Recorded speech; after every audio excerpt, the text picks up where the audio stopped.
Reva Martin, Stuttering John, we'll start with you. Well, it was so sad seeing, Skid Row in those tents, from youth gone wild to 18 in life, and now they're homeless. I knew it was Sebastian Bach on the corner asking for money on the 101. Forget it. You don't know if you get that, Alex. Okay. No, yeah, it's a horrible thing. I think we should buy every homeless person a house. Why do I say this? Because I'm also a realtor and I want to be their broker. Oh my God. Okay, John. I am a licensed realtor, in case you need a house. Other thoughts on the solutions other than lining John's pockets? Well, this is a huge problem, and I think it also dovetails with the cost of housing as well in California. And so the problem is, I think the approach certainly, I think Orange County's actually made some strides of reducing the population and dealing with the situation. But in LA City and LA County, for instance, the numbers are skyrocketing. We've spent more money, yet the numbers continue to grow. And so I feel like part of it is we need to be better at how we spend the money, but also we have to figure out ways to reduce costs of living so that these families have housing options and they don't have to live on the streets. Yeah, I mean, one thing that the governor was talking about this week is that there's one affordable housing complex where it costs $500,000 just to build a unit. Yeah. Wow. You know, Yeah. and It's we're really, seeing that in a lot of different places. Yeah, I'm really encouraged, though, by some of the things that I'm seeing from the leaders that are really at work on the issue of homelessness. The governor appointed Supervisor Mark Ridley Thomas and Mayor Darrell Steinberg to become like the housing czars under his administration. And I just read an article that they co-wrote, and it talks about the right to housing. And there's this fundamental right that homeless people have to have housing. And I hope that the advocates and the leaders in the state of California start to look at that very seriously, because I think, again, we can do two things at the same time. We can build affordable housing while we can also address the immediate needs that people have, because literally people are dying on the streets of Los Angeles because of, living with rats and roaches crawling over their faces and in tents. So I think we've got to address getting people off the streets immediately, giving them a safe place while we build affordable housing, and address this whole income inequality, which we can't escape in a state like California. Don't some of the liberals bear some responsibility for this? I mean, Democrats are in control of basically every aspect of government in California, and it's worse here than pretty much anywhere else. Well, I think it's completely unfair to suggest that this homeless issue is just a California issue. Homelessness is a growing issue across the country and in states that are controlled. The state legislatures are controlled by Republicans. So I don't think we can lay this at the feet of Democrats or liberals. This is not a partisan issue. This is a bipartisan issue. And if we're going to address it, it's going to take bipartisan leadership. Here's the problem: is the cost of housing to build the same house in Texas or others literally costs $500,000 more for the same materials, same everything in California. Why is that? It's our regulation, our CEQA structure. We have to change that so that we can reduce it, so that home builders can build for not just low-income housing, but affordable housing. The fact is, most young people are never going to be able to buy a home at this. They're never going to be able to afford it. So a lot of young people are like 1 to 2 paychecks away from living on the street. And until we, guess what, reduce our sales taxes. It's not just the cost of housing. It's all the gas taxes we just passed. The gas tax, but hold on. Also. If you want to talk about regulations, we also have to talk about the structure. The gas tax that the state, 1% of this country makes more than the gas tax. The gas tax that the Democrats just passed does not hurt people like me that have a good living. It hurts people that commute from Rancho Cucamonga into LA that cannot. So these policies that are passed by Democrats are disproportionately hurting the families that can afford it the least. And that's the Republican talking point. Let's talk about the enormous gap in income in this country. Areva. Well, let's talk about the enormous economic gap in this country. We can't get away from that. That the 1% of this country owns all of the wealth in this country. What about, is that regulation? Is it regulation? These corporate profits that insurance companies and banks, that's not regulation. On topic of the gas tax, though, itself, I mean, how do you pay to fix all the roads, though? I mean, the people of California passed that for a reason. Well, it's because they were sold puppies and kittens in the ads. I think if they actually knew that they had an opportunity to repeal the gas tax, polling showed that they would have by 60-40 margin. But they didn't. Well, they did. You're right. It was on the ballot. They didn't. They had an opportunity. Yes, They but it was not worded to repeal the gas tax. When we Come tested on, the proper John, language. that's just an excuse. No, it's actually no. You're I've not actually giving done. voters credit for being intelligent No, and smart. actually, we knew I've done. when we had an opportunity to vote for it, we didn't vote for it. I've actually done so tons of don't call research us on dumb. that. Don't say that we weren't smart All enough right. to understand what we were voting for. But the point is, we have to invest in infrastructure, but it's called moving money from other buckets to fix. Yeah, that. from those corporate profit buffets. Okay. All right. Well, another big headline this Move week. back. What happened in Orange County? We now have more registered Democrats in Orange County than Republicans. Used to be a stronghold. When I was at that event about homelessness, we talked with Congresswoman Katie Porter about this as well. Here's what she had to say. Elections matter. Engaging people matters. We knocked on doors. We had conversations. We had folks like the governor and others coming to talk about what was at stake in this election. And so the more that we get families engaged, the more families believe that what happens in government matters in their lives, the more they're going to make their voices heard, and the better and stronger government gets. So I think it's giving people a real sense that Stuttering Joe, what do you think of this? A big change in the makeup of California. I think it's a great change to have more Democrats. I mean, who needs like this? There weren't enough as it is. Yeah, I know. I mean, Got to get bluer. and I love that we passed that that you got to show your tax returns. Let me ask you a question about that. Okay. Donald Trump said he couldn't show his tax returns a long time ago because he was involved in an audit.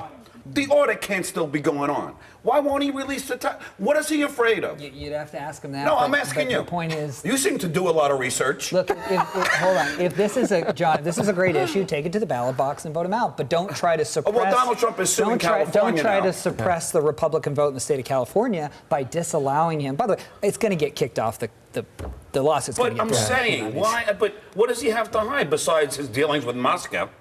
You'd have to ask him. I don't know the answer. Can I just ask you this? When you repeal the gas tax in California, can you also increase the minimum wage? Because we could address this housing crisis a lot better if people could earn a living wage. but we can't even I get the agree, federal Areva. government Yeah, to but- increase the Areva? minimum wage. It's like $7.50. It's been that way forever. So we can give people dignity and work and give them the money that they need to pay for housing, and we could start to address If you this want to housing expedite crisis. the automation of fast food workers to robots and machines, that's fine. I lived in downtown LA when LA passed the minimum wage increase. I remember literally a week after they passed that, all of the Joe's parking lot attendants disappeared, and there were automated machines there instead of parking lot. So you're okay killing those jobs, Areva. That's the issue. We transfer those people from those low-paying jobs anyhow, because I want to grow up to get parking tickets at Joe's, and we give them the skills that they need in order to work in the new created jobs that are automated. These parking lot attendants oftentimes are feeding their families, and without that job, Areva, and so they will want to keep starve. making 12. So they want to keep making $10 an hour. Stuttering John, last word to you. I'm saying, so by raising the minimum wage is going to make them have automated systems which will put them out of work, right? So in other words, let's not give them any more money because because then we're going to have a machine do their job. No, it's just that certain Come jobs, on. certain jobs don't warrant certain levels of compensation, so it expedites automation. So you're hurting all of it's a job killer. I just know that it is. John doesn't want to end this conversation saying he supports people making $7.50 an hour. I'm going to give you credit for being bigger than that. We're John. gonna Thank you, Areva. We're gonna leave I'll it give there. him that credit. At some point, we had to call timeout, so we're going to leave it there. We encourage you to check out our podcast. Just search for The Issue Is wherever you stream. Our newest podcast is with John Thomas, talking about why he's a Republican, how he got involved in politics, and really sort of smart insight into how politics is really made these days. I learned a lot. And in our archives, we've got a lengthy sit-down with Areva Martin. Talks about breaking barriers, leading the way in autism activism, and we've passed it down with Stuttering John. If you want to know what Howard Stern, Jay Leno are really like behind the scenes, again, search for The Issue Is. We'll be right back. Quite a picture they found there of you. That's a glamour shot. This one, that's a good one. I can't believe That was a great. So some on the left are calling for the boycott of Equinox and SoulCycle after the owner hosted a fundraiser for President Trump. Meanwhile, some on the right are calling for a impeachment of Congressman Joaquin Castro after he published the names of people that support President Trump. So is all this just too much? What is the correct way to protest in America right now? Back with our panel, Areva Martin, John Thomas, Stuttering John Melendez. What do you make of all this? Well, I'm an avid SoulCycle member, have been. I've been But I was disturbed by it. I was very disturbed by it. And I think the response from the CEO really disturbed me even more, because there was this comment made about, Stephen Ross being just a passive investor rather than coming out and just owning the issue. And I think people need to know, what the corporate people that make all the money, the corporate profits, tiers, the politics they're involved in. And we get to make a choice. Do we want to support something or not support it? I think we have a right to know that. But Stuttering John, isn't there sort of a right to make that legal contribution? And Joaquin Castro has the legal right to make those announcements? But it's kind of like ironic, judging about how fat our president is, that it's a gym that's supporting him. But everybody has, look, I don't go to Chick-fil-A anymore because they came out against same-sex marriage. So I just stopped eating it. That's a silent protest. Yeah. But it's okay to protest. A lot of people are protesting Donald Trump, right now. Yeah. And it's getting bad when the loudest protester is Melania. John, what do you think? Yeah, you have the right to protest with an economic vote. I think that's perfectly reasonable and fine. I think, should we impeach Castro? No, but I don't think it's appropriate to put these private donors on his Twitter account. And it's not just saying, oh, you support the president. It's the rhetoric that comes with it. It's saying you by extension are a bad, evil human being. You are racist by extension. Because there are a lot of crazies out there. And these people are private citizens.